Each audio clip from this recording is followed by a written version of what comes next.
Hey everybody, welcome back to Parkitect. Today I want to tackle Biscayne Beach, which I've heard is one of the most difficult scenarios, and yeah, this will be my first time trying it actually, so I have no idea how this is going to work, but I do know what the map looks like, and I know that for a fact this is one of the smallest park maps in the game, and that's probably what makes this map so difficult. So the setting is a beach alongside a town. I always thought it's very similar to Bumblebee Beach in Roller Coaster Tycoon, except this one is actually a beach, and this is much more confined in terms of space, which actually I think is a good thing. I always thought Bumblebee Beach was a bit too large and far away from the beach itself, although the Blackpool Pleasure Beach was a very obvious influence there. But yeah, we basically have this very narrow strip of land here, and we can also buy some land here, so I'm very curious to see if we'll actually need this.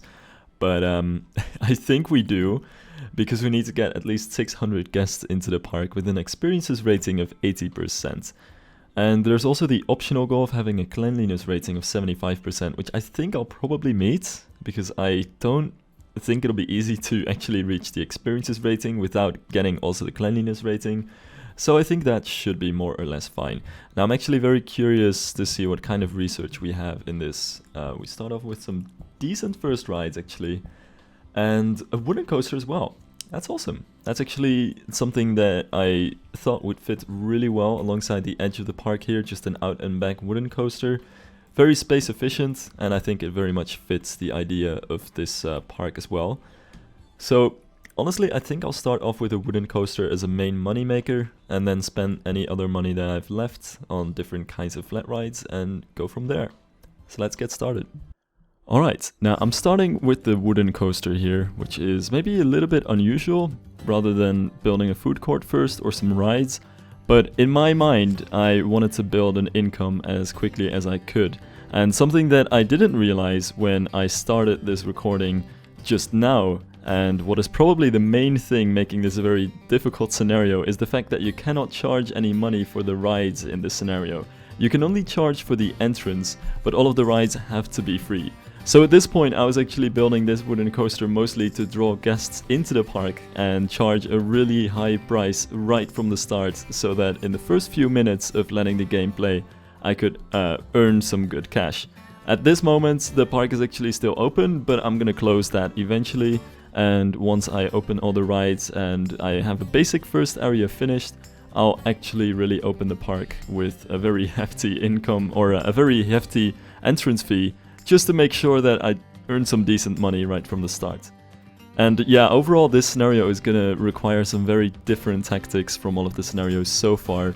I really just need to make sure that I can get a very high entrance fee, and also there's a lot of upfront income as soon as you open the park and as soon as you open new rides. But once everybody's in the park and kind of going through all the rides, you don't earn that much money anymore. So I expect that I'll be earning a lot of money right at the start, but that pretty much in contrary to usual situations, it's just gonna start dwindling from there. So that's something to keep in mind. Now I haven't even talked about the wooden coaster yet. This is very much a classic out and back woody, as you'll see on many beachside theme parks. I think Blackpool Pleasure Beach has a lot of very similar woodies, but really you find these things almost everywhere. They're a classic on these pier or beachside parks, so I really wanted to get something like that in here as well. And what is a bit different is that I opted to go for blue catwalks, which from a game perspective I think looks a little bit better.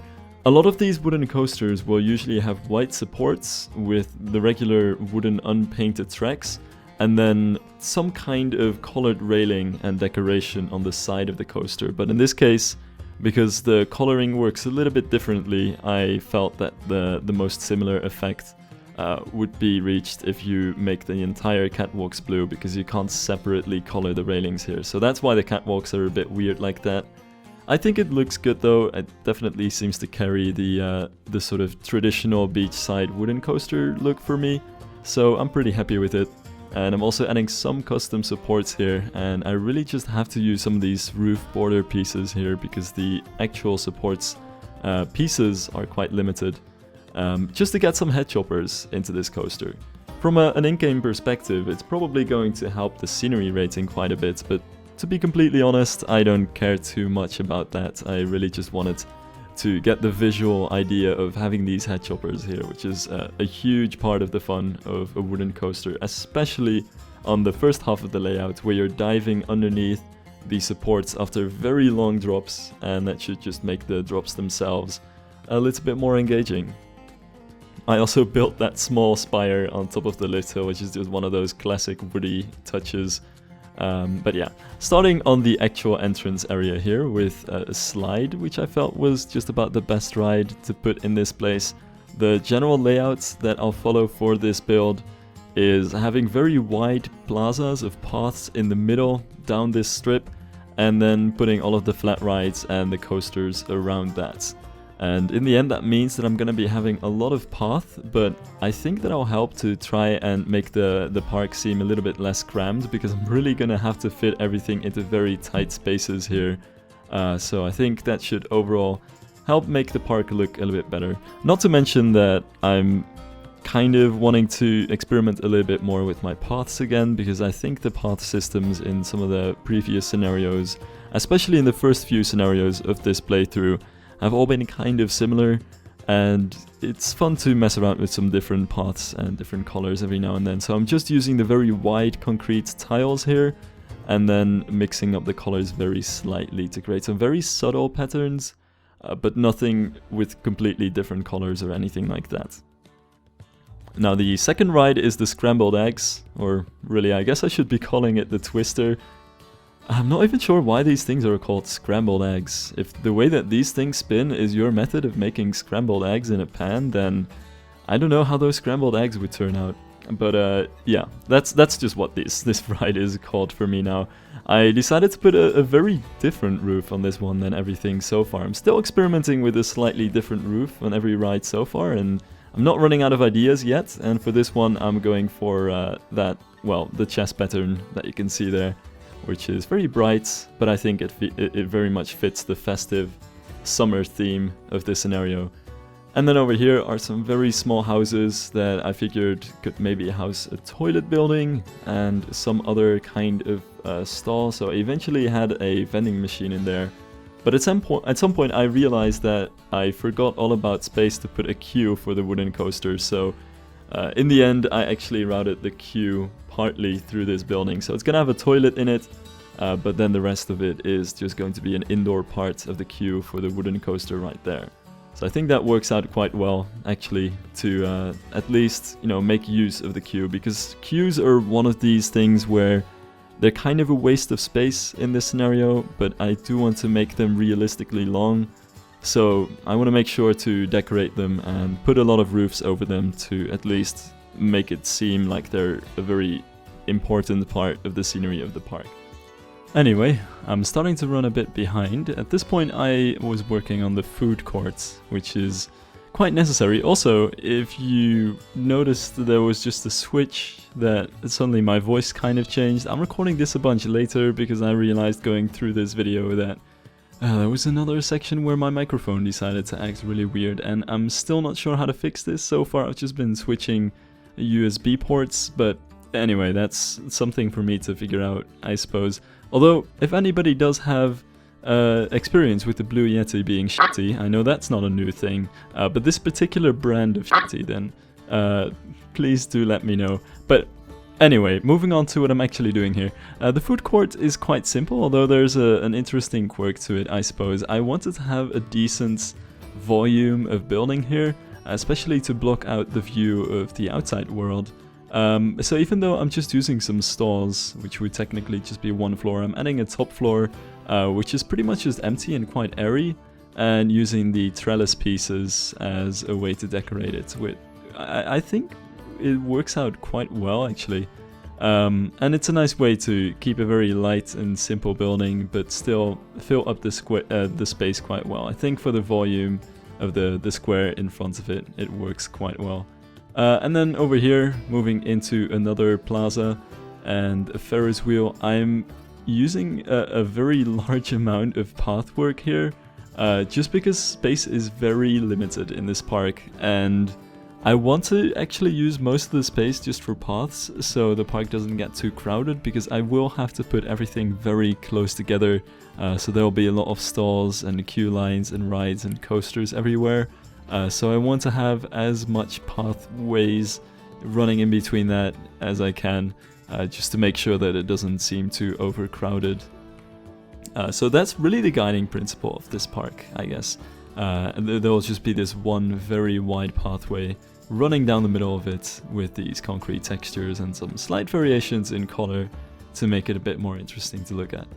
And then the final ride that I'm placing here for now is the good old teacups, which just works out really well in any situation.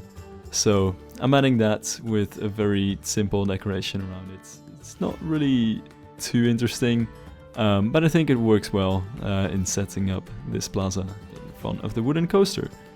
And that's basically it for this time-lapse, so let's take a quick look into how the park is doing. Alright, so as you can see, I have a huge income, but I also need to say that this is not going to stay like this, and it's really just a temporary income, because once all of the guests are actually in the park, because all of the money is just coming in from the entrance, I'm not going to earn that much money anymore, so I need to keep building stuff and drawing in more guests into the park. I've heard a lot of people who use a trick of closing the park and reopening it to get bursts of money in the middle of the scenario, but I'm gonna try not to do that, to stick to more realistic approaches to trying to earn money as a park where you ask money to enter the park rather than the separate rides. But I don't know, maybe I'll need to resort to it. For now, I'm just gonna keep on building these flat rides with a very wide plaza in the middle, because I don't want the park to become too crammed, so I'm really dedicating almost 50% of my land space to paths here. But also I do want to get another coaster in somewhere, or maybe even two. I'd like to get a junior coaster somewhere, and maybe something like a Zamperla Thunderbolt. Just something that looks really good on the beach. So we'll see what I get from research. And yeah, you can already tell that my income is half of what it was when I started this recording, so you can see that it quickly diminishes here. Anyway, I'm gonna start building again. Alright, so moving on, I'm building a swinging ship in this location, and the boring answer for why I'm doing that is because I feel like this is one of the quintessential rides of a theme park, and whenever I don't place a swinging ship in a park, I kind of feel like something is missing. But the more interesting answer to why I'm doing it here specifically is because I thought it would work quite well with the backdrop of the coaster supports, which kind of makes for a really big wall, which you can set the swinging ship up against, especially with some of that scenery over the queue line. It's quite simple, and maybe I could have done something else with this. I really love it in real life when the swinging ships are themed in some way. They're a really good ride for backdrops, you know, putting some buildings on the back, which are quite tall and kind of overhanging the queue line and the entrance. I think that stuff really looks super cool. But yeah, here I decided to keep it quite simple and just more fitting with the rest of the park, and also I just kind of wanted to get this over with, because truth be told, I'm also just sort of filling this space there to move into some things which I thought would be slightly more interesting, and one of those is a junior coaster, but really a kiddie coaster, and this is inspired by the Wacky Worm layout, so I'm trying to get some sort of basic 8-shaped layout here, which is not too easy to do, especially because this footprint is extremely small, so I need to somehow fit some of the track underneath some of the other track, and it's not too tall to begin with, so it was a bit of a puzzle to figure out how to lay down this figure 8, but in the end I think the very simple layout works quite well that I eventually came up with. So yeah, it's not quite the Wacky Worm layout, but I don't know, to me it definitely feels the same, and it looks very similar, although unfortunately the actual Wacky Worm cars aren't in the game. For those who don't know what I'm talking about, Wacky Worm is that typical crazy train that a lot of these small kiddie coasters will have. You especially see them a lot on fairgrounds, and it's by far one of the most cheesy roller coaster trains ever. They even have lots of different variations. I've seen many different Wacky Worms with different expressions, and slight differences. It's a very interesting topic. One day I would love to see one of these roller coaster clickbait channels or the serious channels like Theme Park Crazy or Coaster Studios attempt to do a top 10 wacky worm train designs video. I thought that would be really cool. But yeah, this one isn't quite as wacky as that. This is just a generic kiddie coaster with some palm trees and a very basic station, but I think it rounds up the roster of rides that are available at the park quite well. And it's a good way to get another coaster in, because in the end this is a pier park, so you really want to go for very tight rides, and rides that might even be models that come straight from the fairground, because they're always built to be quite light and transportable and on a very small footprint as well. So you'll see a lot of coasters on these kinds of pier or beachside parks that could as well be traveling models. And next to this I'm building this Skyfall drop tower, which is just so good. It's my favorite drop tower in the world. I was basically trying to push the research to try and get a drop tower, and I'm glad that this is what I got, because I think it fits in the park really well, and it's just such a cool ride that I'd love to place it in any park whenever I can. Next to that I'm putting the carousel, which we didn't have yet, and just like the swinging ship, if you don't have a carousel in the park, I mean, there's nothing wrong with that, but personally I really want to get one of these in, and yeah, if it's available, I feel like I should place it. I don't know, that's just how I personally feel about it. It's just too much of a classic. Even in real life I've written too many of these things just because it's really fun to get on them, provided that there's not a long queue or anything, because obviously this is for the kids, so they should go first, but these things are actually still kind of fun. But yeah, moving on from that, this is probably the most exciting part of this time-lapse. I'm building another coaster, and this is basically why I laid out the park so far in this kind of weird layout with everything very snug up to the wooden coaster, because I wanted to conserve space to have some kind of launched coaster on the beach side here. Now this coaster is mostly inspired by the Zamperla Thunderbolt. I believe Luna Park has the one which was built the first, and it's kind of iconic. Not necessarily for good reasons. I've heard that it's really rough and not that enjoyable, but it looks really cool. I really like the out and back layout with different inversions and some pretty unique elements, so I was inspired by that to also make this coaster here, which I think works quite well also with the very lengthy layout of the park. So, you know, wherever you're walking in the park, you'll be able to see this coaster go around. So there's a lot of interaction between the coaster and the path, which is always good.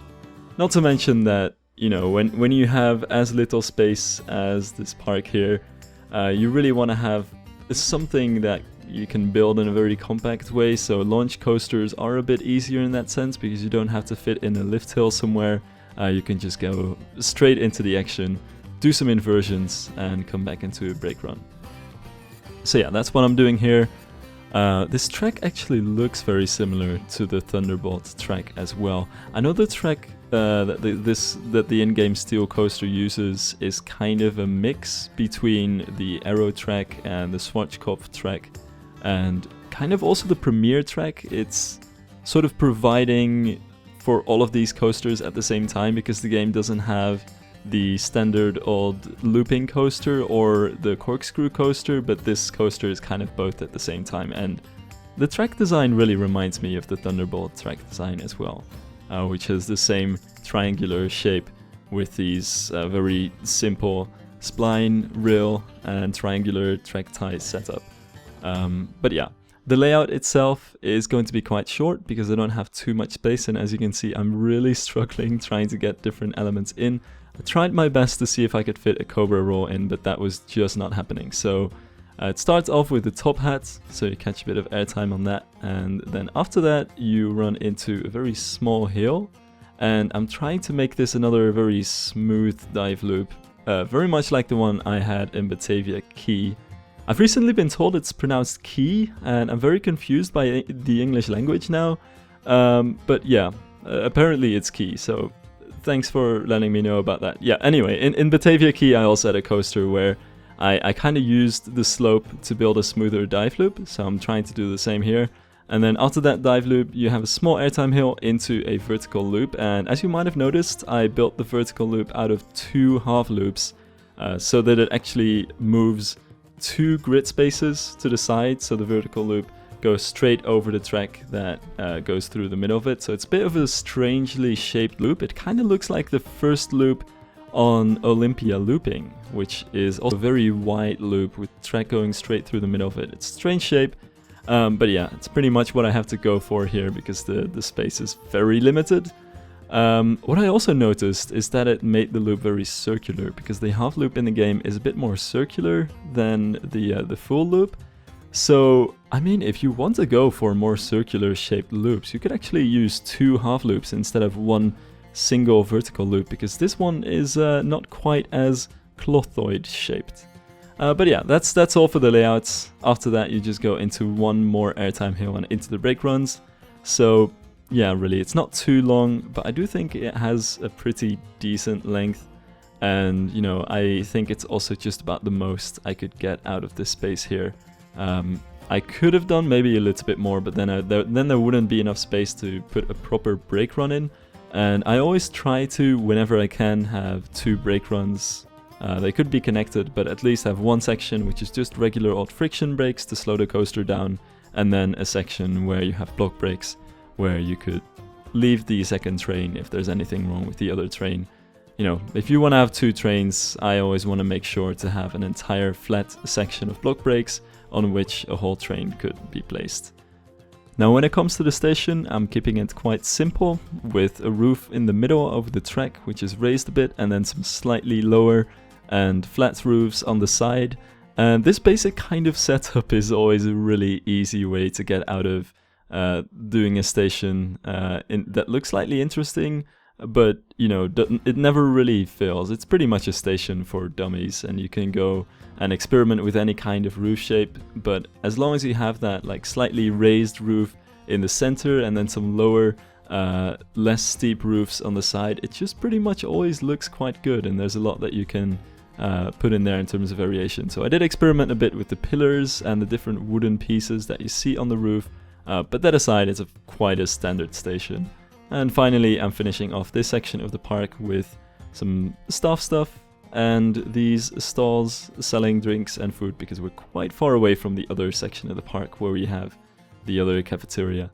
And yeah, that is basically it. And with that, this park is finished. So let's see how it's doing and if I can actually make the objective in time. Well guys, I think we're witnessing a miracle right now. So I'm almost reaching the goals. I'm at 78% experiences rating, and that's the only goal I still need to reach. I've got the cleanliness rating, I've got the 600 guests, and I'm not sure if I'm instantly going to finish the scenario or if it's another one where we need to hold the goals for a while. Actually, never mind, my experiences rating just dropped again. Well, I thought I was gonna make it, but apparently that might not be the case per se. Anyway, it's the 2nd of September, and I need to reach the goals by the 2nd, or by the, did I just say it's the 2nd of September? It's September year 2, and I need to reach the goals by December year 2. So, by the looks of it, I'm well on my way, and the experiences rating has steadily been climbing. At least it was until it just dropped down just now. But the thing about the experiences rating is that it's a poll that the park will take when guests leave the park. So a happy guest doesn't necessarily increase your experiences rating because they need to leave the park and fill in the survey before they can have any effects on the rating. So it's not very live, so it kind of lags behind, you know, and I've heard that a lot of people have actually been doing a trick to just close the park and let the experiences rating go up as the happy people are leaving the park. But yeah, that's something that I want to try not to do. Although maybe I end up having to do that anyway, because I'm not actually sure how to increase the experiences rating beyond the point where it currently is. I think most people are pretty happy about everything. Yeah, the most thoughts are just that the scenery is great, the raptors are cute, and that stuff is worth the money. So really, I'm not too sure what else. Oh, toilets are disgusting, I guess.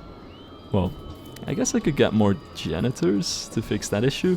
But yeah, that's the only negative thing I've found so far. Like, pretty much everything is going smoothly. So yeah, it's quite difficult to get the experiences rating of at least 80% within the time that you have, especially because I'm not entirely sure, how to get it up. I know in general, it all just depends on the different rides that you have, to what extent you're able to satisfy the needs of the guests, whether the park is clean and tidy, whether there's good scenery, whether you've got, entertainers and everything. It's just in general a good experience, so it pretty much covers every single thing in the game, and that's what makes it so difficult, I think. That and the fact that it's something that's tested as guests leave the park. In the meantime though, I think it'll be fun to follow along and actually do some on-rides of some of the coasters. I'll do the Woody like this, just because I don't want to look at it from the Seaside, because then a lot of the layout is hidden after these huge hills. But yeah, it's a pretty standard out and back Woody, although I do have to say it's pretty fast as well. And yeah, it catches some crazy airtime on some of these hills. This one's quite okay, but this is quite snappy here. And then this little hill here is just like, whew, crazy ejector. But yeah, altogether, it's a pretty fun layout. And it also has some pretty good stats, if I remember correctly, yeah. Extreme excitement, so that's quite good, as always. And the experiences rating is 80%. So, I mean, do I have to wait for the end of the month for this to pass, or how does that work? Oh, whatever. Whatever the case, I do want to do a quick on-ride video of the launched coaster as well. Ah, there we go. So, we've made it! With all of the goals reached, even the one that demands you to do everything before a certain time. So, that's awesome. But yeah, this is just the layout for the coaster. Here we have that dive loop, and it's just so smooth. I love that way of doing dive loops. And the weird wide loop over the other track into a zero-G roll, which I totally forgot to mention when I was naming off the elements, and the final airtime hill. So yeah, altogether I think it's a pretty decent layout that manages to get all of the basic elements into a small layout. Not to mention it has 4 airtime moments, which are all quite strong.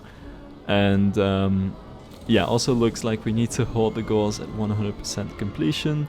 But at the very least I made it, and I don't think I'm gonna be dropping underneath 80% again. Let's see what it is at the moment. 83% already, so yeah, it's getting better and better. Just because people are leaving the park at the moment, I think. Yeah, so here you can see all of the recent ratings, people who just left the park and left all of these positive experiences. So, I'll be back in a second once these 3 weeks are over, and we'll move on to whatever next park I'm gonna do. And that's it! Alright, awesome. So yeah, this is Biscayne Beach for me. Really quite a small park, so there's not even too much to talk about here. Just have this one lengthy path leading down the middle with all these different roller coasters around the sides, but I'm really quite happy with how this park turned out, especially given the very limited space that you get here. Moving around with the confetti is quite cool, actually. I never realized that. It's not just a simple overlay, it really seems to be quite like 3D. But yeah, I'm quite happy with this park. It's very simple, it's not quite as out there as some of the other parks when it comes to the scenery, but I think it works very well for the map that we're given here. Alright, so this is what we get as a trophy, one of the houses that were standing alongside the park, which really makes sense. I mean, I wasn't expecting anything else there. And I don't know if I'm gonna get a new scenario or if it's just gonna link to, yeah, it's just gonna link to scenarios that I already got. But we do have the golden circle here because I've done all of the objectives, so that's pretty cool. And yeah, the next ones are gonna be either Orchard Acres or Honey Hills. And I'm really not sure which one of these I'd rather play at the moment. I'm just gonna see next time whenever I feel like. So yeah. Anyway, thanks for watching, and I hope to see you guys in the next video.